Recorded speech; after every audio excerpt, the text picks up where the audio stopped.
স্বাগতম the Gothic লেয়ারে, যেখানে রাত কখনোই নিস্তব্ধ নয়, যেখানে বাতাসে ভেসে বেড়ায় হারিয়ে যাওয়া কান্না, আর প্রত্যেকটি দেয়ালের ফাঁকে ফাঁকে জমে থাকে অজানা কাহিনীর ছায়া। আপনি যদি শুনতে চান সেই সমস্ত কাহিনী, তাহলে চলে আসুন গথিক লেয়ারে। ভয় পেলেও পেছনে ফিরবেন না, কারণ এখন আপনি গথিক লেয়ারের অংশ। ভিডিওটি ভালো লাগলে লাইক করুন, আপনার মতামত দিন কমেন্ট বক্সে, আর সাবস্ক্রাইব করুন চ্যানেলটিকে, যাতে পরের রাতের গল্পটা আপনি কোনোভাবেই মিস না করেন।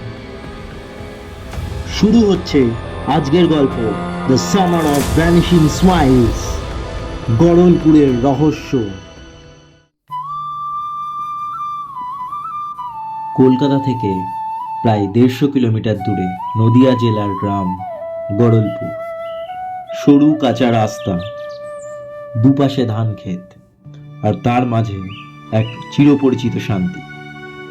গাঁয়ের ভেতর দিয়ে বয়ে যাওয়া খালটা যেন সারা গ্রামে শিরায় শিরায় বয়ে নিয়ে চলে জীবনের শব্দ। সন্ধে হলে কুড়ে ঘরের চুলোয় আগুন জ্বলে ওঠে, আর ক্ষুদে ছেলেমেয়েরা দৌড়ায় পুকুর পাড়ে। নামটা যেমনই অচেনা, তার গল্পগুলোও তেমনই অদ্ভুত। সবুজে মোড়া নদীর ধারে গড়ে ওঠা এই ছোট্ট গ্রামটার হাওয়ায় এখনো গন্ধ থাকে ভেজা মাটির, কাঁচা আমের, আর দুপুরের অলসতা। এখানকার দিন চলে ধানের মাঠের কাজ আর পুকুরের ঘাটের গল্প। সন্ধ্যা হলে কুয়োর ধারে জ্বলে ওঠে লণ্ঠন, আর বুড়োরা বসে বিড়ি ফুঁকতে ফুঁকতে পুরনো দিনের কথা আওড়ায়। এমনই শান্ত একটা গ্রাম, যেখানে বড় কোনো অপরাধ বলতে ছাগল চুরি বা জমির ঝামেলা। সে গ্রামে এইবার ঢুকেছে ভয়ানক বিপদ, যা কেবল ফিস ফাঁসে শোনা যায়, চোখে দেখা যায় না, কিন্তু বুকের ভেতরটা জমাট করে রাখবে। গত 1 মাসে গায়ের 3টি শিশু নিখোঁজ হয়েছে, রাহুল, সুচিত্রা আর মুন্না। 3জনেই ছিল আলাদা বাড়ির, আলাদা পাড়ার, কিন্তু একটা জিনিস তাদের মধ্যে মিল ছিল। 3জনকেই শেষ দেখা গিয়েছিল একটা নীল ঠেলা গাড়ির সামনে, হাতে কুলফি মালাই নিয়ে। একটা অদ্ভুত ঠেলা গাড়ি পরিচিত গলার টানে বলতো, ঠান্ডা কুলফি মালাই। কিন্তু যখনই কেউ গাড়িটার কথা জিজ্ঞেস করেছে, কেউ কিচ্ছু বলতে পারেনি। চালককে কেউ ঠিক মতো দেখেইনি। কেউ বলে তিনি লম্বা, কেউ বলে তিনি বেটে, কেউ আবার মনে করে সে সাদা টুপি পরে। যেন সে ছিল আবার ছিল না, যেন সে চোখের সামনে থেকেও একটি নিকষ ছায়া। গ্রামের মানুষজন প্রথমে ভেবেছিল এ কেবল দুর্ভাগ্য, কোনো অভিশাপ, কিন্তু এখন তারা বলছে এই কুলফিওয়ালাটা মানুষ নয়, কোনো অপদেবতা। পুকুর ঘাটের কথা শুরু হয়েছে, ছোটদের ডেকে নিয়ে যায় আর ফিরিয়ে দেয় না। গ্রামের মানুষ নিঃশান্তই সরল, তারা অত সন্দেহ রাখে না মনের ভেতর। একজন কেউ বাচ্চাদেরকে নিয়ে গিয়ে 2টো কুলফি কিনে দিচ্ছে, বা কুলফির জন্য বাচ্চাদেরকে ডেকে গাড়ি থেকে কুলফি দিচ্ছে, সেটা নিয়ে বিন্দুমাত্র সন্দেহ তাদের মনে জাগে না। কিন্তু ঘটনাটা 1 মাসে এমন একটা মোড় নিয়েছে যে প্রত্যেকটি মানুষ আতঙ্কিত। এক অদৃশ্য ভয়ে গ্রাম যেন কাঁপছে। মায়েরা বাচ্চাদের বাইরে যেতে দিচ্ছে না, সন্ধ্যা হলে ঘরের কপাট টেনে বন্ধ করে দিচ্ছে। আর সেই আতঙ্ক ঠিক মাঝখানে দুপুরের রোদে, এই কাঠ ফাটা গরমে আবার শোনা গেল সেই শব্দটা, কুলফি মালাই। উত্তর কলকাতার এই অংশটিতে একটি পুরনো গলি আমার কাছে সবসময় একটু ধোয়াটে গল্পের মতো। এখানে বই খাতার দোকানের পেছনে আমার ছোট্ট অফিস। কাঠের জানলাটা যখন খোলা থাকে, তখন বাইরের গলির আওয়াজ ঢোকে, সাইকেলের ঘন্টা, ঠেলা গাড়ির শব্দ, আর কখনো কখনো কারোর হঠাৎ হঠাৎ চেঁচানো। সেই দুপুরে আমি জানলার ধারে দাঁড়িয়েছিলাম। গ্রীষ্মের প্রখর তাপে যেন রাস্তা গলে যাচ্ছিল। কেমন যেন একটা থমকে থাকা দুপুর। হঠাৎ ফোনটা বেজে উঠল। আমি ফোনটা কানে নিতেই ওপাশ থেকে একটি পরিচিত কণ্ঠ ভেসে আসলো। স্যার, আমি রঞ্জন, হাবড়া থানা থেকে বলছিলাম। একটা সিরিয়াস কেস হয়েছে। গড়লপুর নামের গ্রামে 3টে বাচ্চা 1 মাসে নিখোঁজ হয়ে গেছে। তিনটে শিশু। এক মুহূর্তে আমি চুপ করে থাকলাম। এমন ঘটনা সাধারণত খবরে আসে না, কিন্তু অভিজ্ঞতা বলছে যে সমস্ত কেস পত্রিকার পাতায় আসে না সেগুলোর ভেতরে সবচেয়ে ভয়ঙ্কর সত্য লুকিয়ে থাকে। তিনজনেই কি একসাথে হারিয়েছে? আমি জিজ্ঞেস করলাম তাকে। না স্যার, ভিন্ন ভিন্ন সময়, কিন্তু একটা জিনিস কমন আছে তাদের মধ্যে। প্রত্যেককে শেষবার দেখা গেছে একটা নীল ঠেলা গাড়ির সামনে, কুলফি মালায় বিক্রি করে যে লোকটা, তার সামনে। আচ্ছা, একটা নীল গাড়ি। আমার মাথায় ভেসে উঠল একটা সুন্দর দৃশ্য। গ্রামীণ রাস্তা, গরমে হাঁপিয়ে ওঠা দুপুর, আর তার মাঝে কুলফির ঠেলা গাড়ি নিয়ে যাচ্ছে এক রহস্যময় ব্যক্তি, যার চেহারাটা কোনোভাবেই স্পষ্ট হয় না। আমি চুপ করে গিয়েছিলাম, আর সেই চুপ থাকতে থাকতে একটা সিদ্ধান্ত আমার মনে জন্ম নিয়েছিল। ফোন কলের ওই সাইড থেকে কোশ্চেন আসলো, আপনি কবে যেতে পারবেন স্যার? রঞ্জনের গলাটা একটু উৎকণ্ঠা। আমি বললাম, কাল সকালেই রওনা হচ্ছি আমি। আর মনে রাখবে, ওখানে যেন কোনো রকম ফোর্স না থাকে। আমি যাবো একটা সাধারণ মানুষ হয়ে। আর এইটুকু নিশ্চিন্ত রাখো, ওখানে আর একটা শিশুও হারিয়ে যাবে না। ফোনটা নামিয়ে রাখার পর জানলার বাইরে তাকিয়ে থাকলাম কিছুক্ষণ। এই শহরের ব্যস্ততা, ক্লান্তি, বেঁচে থাকার যুদ্ধ, সবকিছুর মধ্যেই মাঝে মাঝে যেন এমন কিছু ডাক আসে যেগুলো উপেক্ষা করা যায় না। এই কেসটা ছিল তেমনই। একটা গ্রাম, হারিয়ে যাওয়া শিশুরা, আর এক অজানা লোক যে বিক্রি করে কুলফি মালায় ঠান্ডা ঠান্ডা, কিন্তু নিয়ে যায় শিশুদের উষ্ণ হাসি। ট্রেনটা যখন বড়লপুর স্টেশনে এসে থামলো, তখন সকাল 8টা পেরিয়ে গেছে। জানালার বাইরে ভেসে এলো ধোঁয়াটে আলো, ছড়িয়ে থাকা গরুর গোবরের গন্ধ, আর কাঁধ ভোরের ঘুম চোখে চাওয়ালার হাত। আমি নামলাম একজোড়া ধুলো মাখা স্যান্ডেল পায়ে, পিঠে একটা পুরনো ব্যাগ, মুখে 3 দিনের দাড়ি, আর চোখে সামান্য ক্লান্তি, যেন শহর থেকে একটু শান্তির খোঁজে এসেছি আমি। ঠিক এমনটাই আমি চেয়েছিলাম লোকজন ভাবুক যে একটা নিতান্তই সাধারণ ব্যক্তি তাদের গ্রামটাকে জাস্ট ভিজিট করতে এসেছে। স্টেশনের পাশে একটা চায়ের দোকানে ঢুকে বললাম, 1 কাপ করা চা আর একটু বিস্কুট দেবেন? চাওয়ালা কৌতূহল নিয়ে জিজ্ঞেস করল, আপনি কি নতুন এসছেন বাবু? কোথায় থাকবেন? বটতলায় রামশরণদের পুরনো দোতলা বাড়িটা ভাড়া নিয়েছি মাসখানেকের জন্য, একটু একা থাকতে চাই, লেখালেখির কাজ আছে। আমি মৃদু হেসে বলল,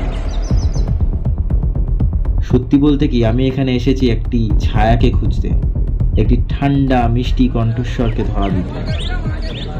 চা খেতে খেতে দোকানের পাশেই দাঁড়ানো 2জন গ্রামবাসীর কথা কানে এলো।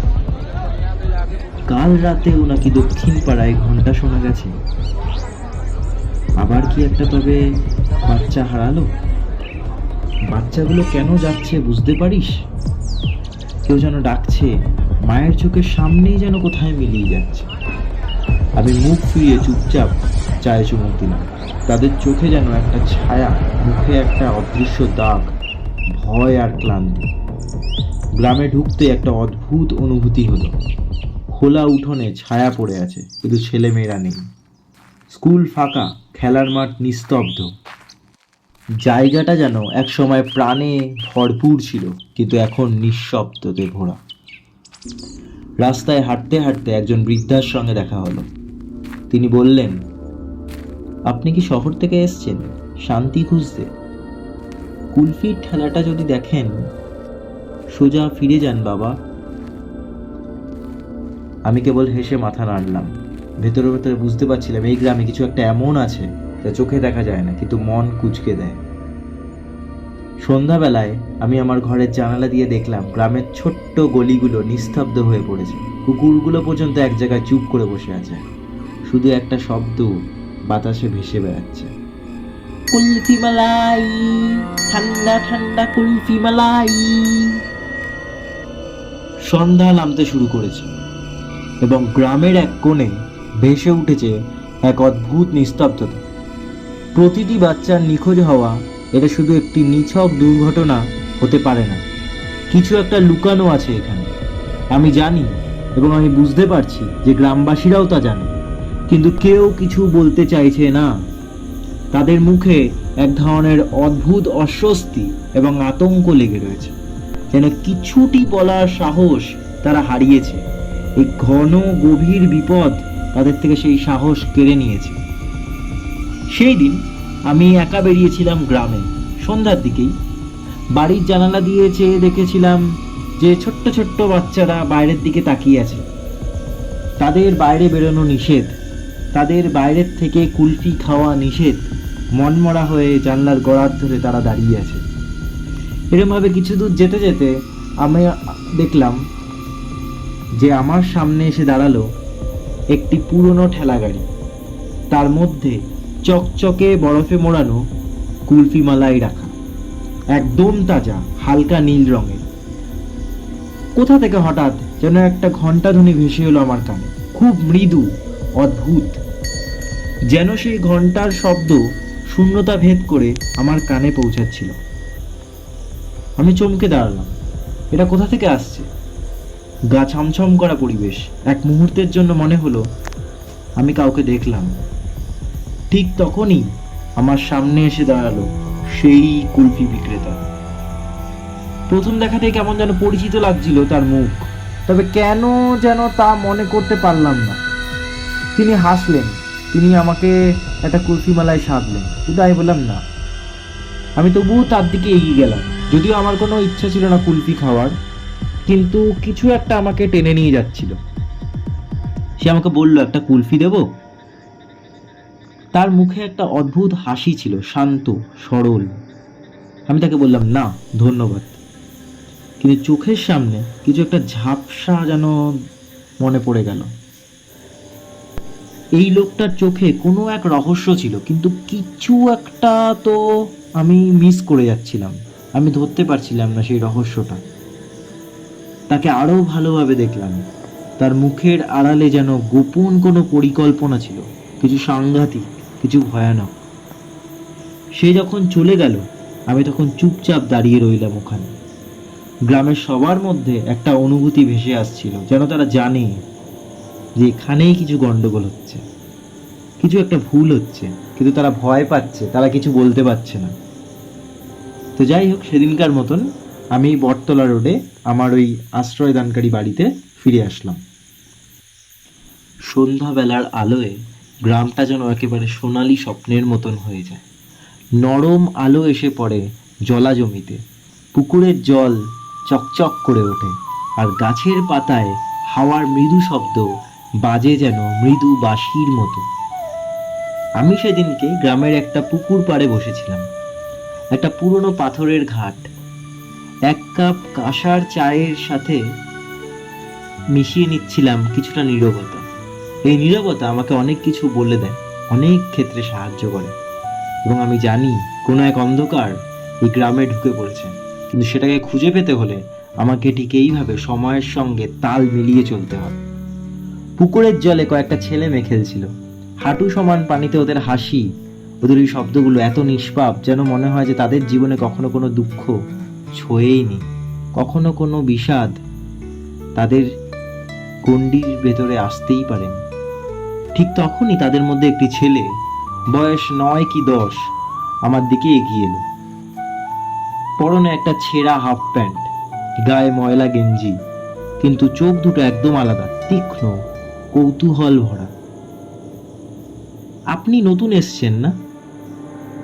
আমি একটু হেসে বললাম, হ্যাঁ, এই গ্রামে একটু ঘুরতে এসেছি, বেশ শান্ত লাগে তোমাদের গ্রাম। ছেলেটা মাথা নাড়ল। আগে এটা আরো মজাদার ছিল, এখন কেউ ঠিক মতো খেলতেও চায় না।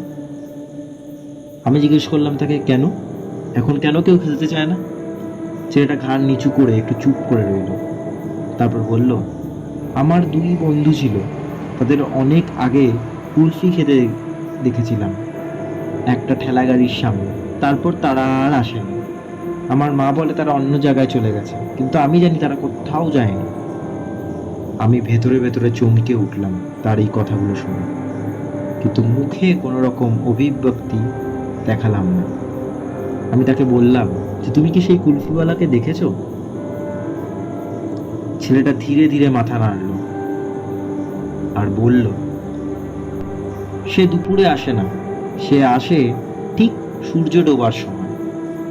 তার একটা ঘন্টা বাজে, টিং টিং টিং। তারপর কেউ না কেউ হারিয়ে যায়। আমার চায়ের কাপ তখন ঠান্ডা হয়ে গেছে। আমি ছেলেটির দিকে তাকিয়ে শুধু বললাম, তোমার নাম কি বাবা? সে বলল, রমেন। সে কি রোজ আসে, সেই কুলফিওয়ালা? আচ্ছা না, তাহলে কখনো কখনো আসে, হঠাৎ করে।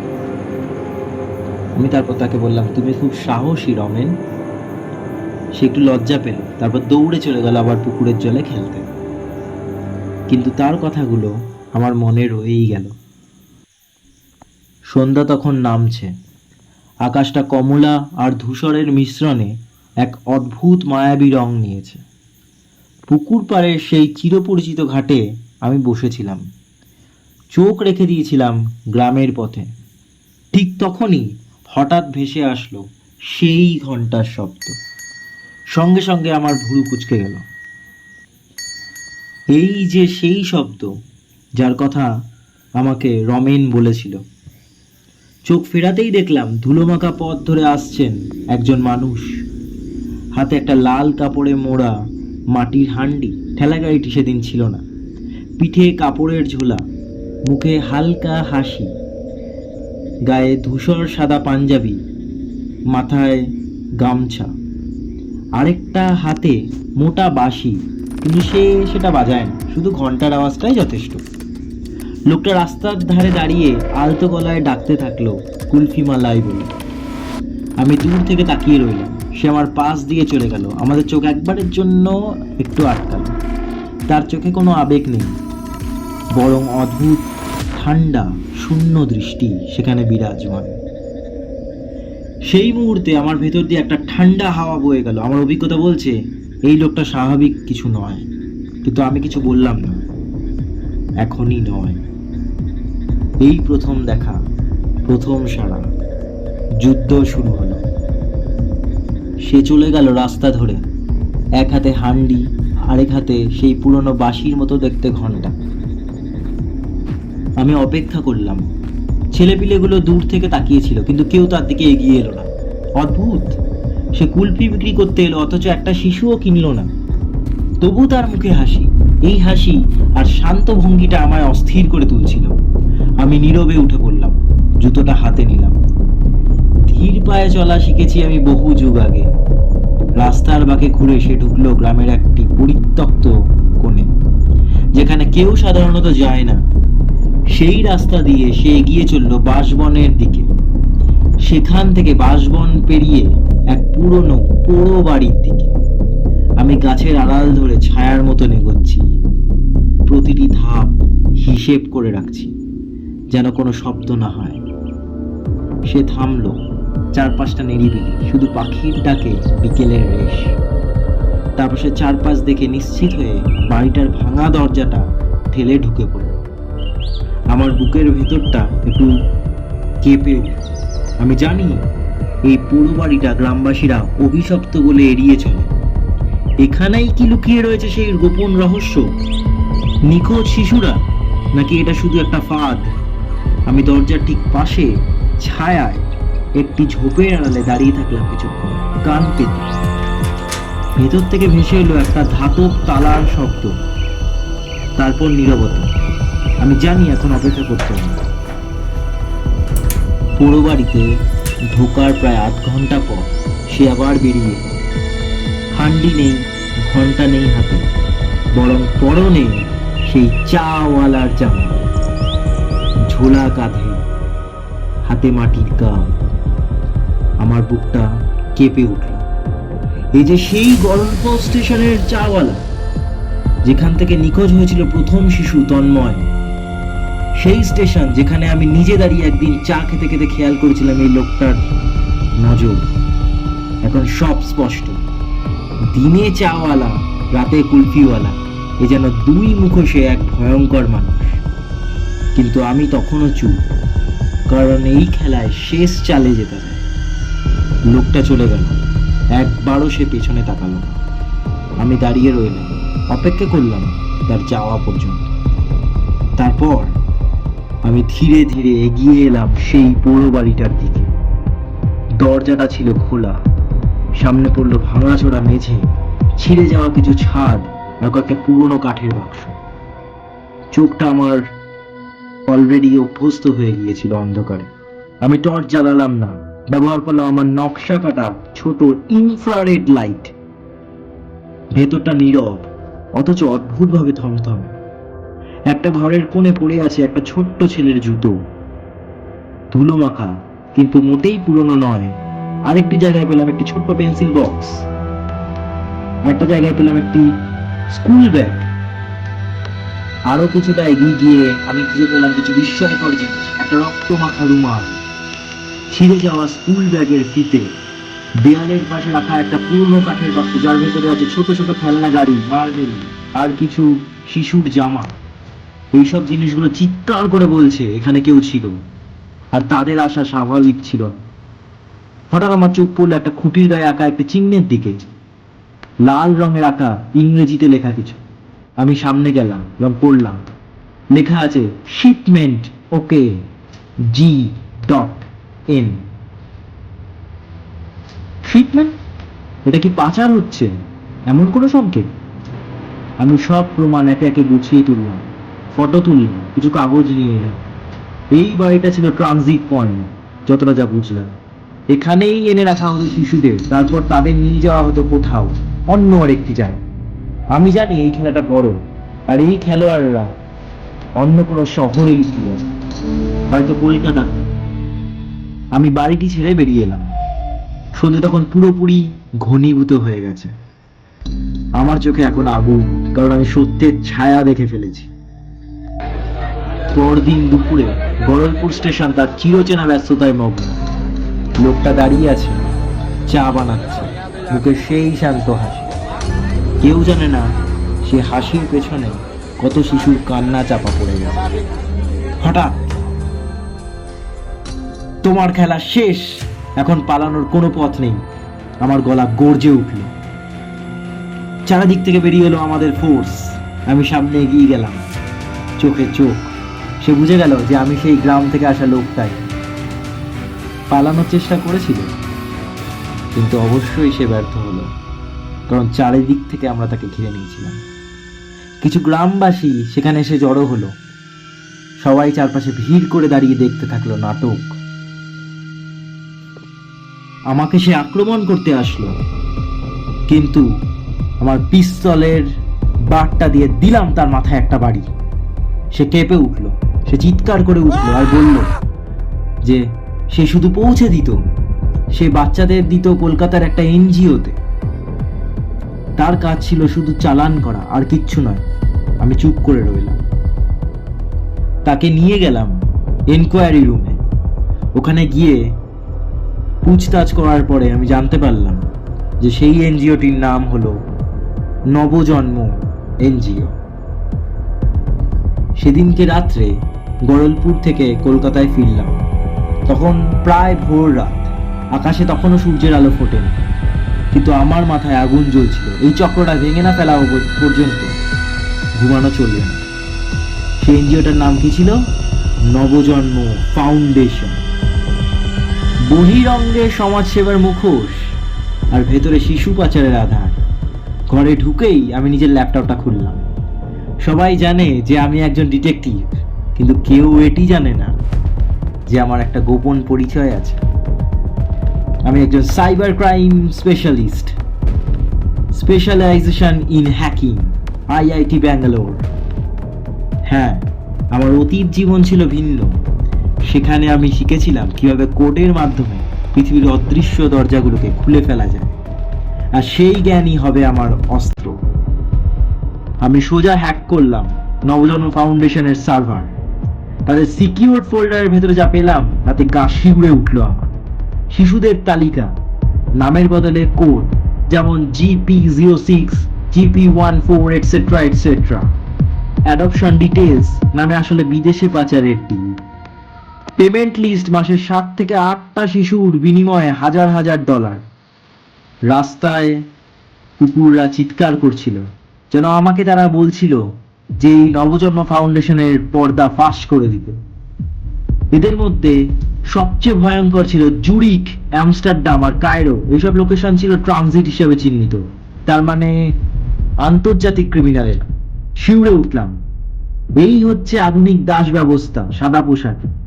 সকাল হতেই আমি সমস্ত তথ্য নিলাম পেন ড্রাইভে।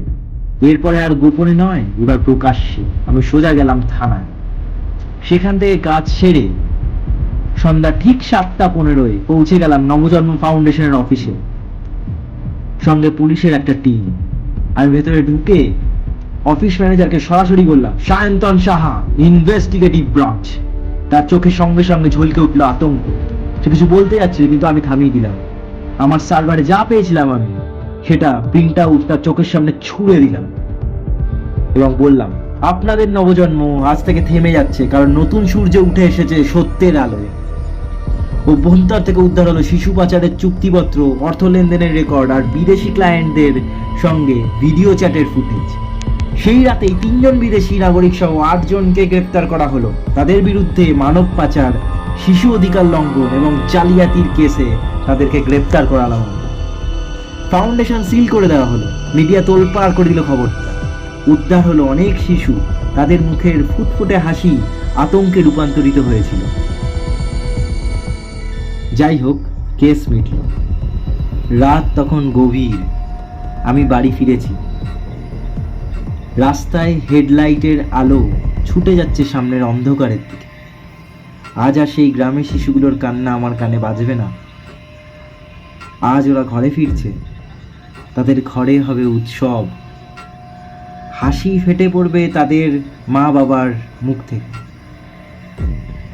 এ শহর ঘুমিয়ে পড়েছে, আর আমি রাস্তার পাশে একটি বাড়ির ছাদে দাঁড়িয়ে আছি।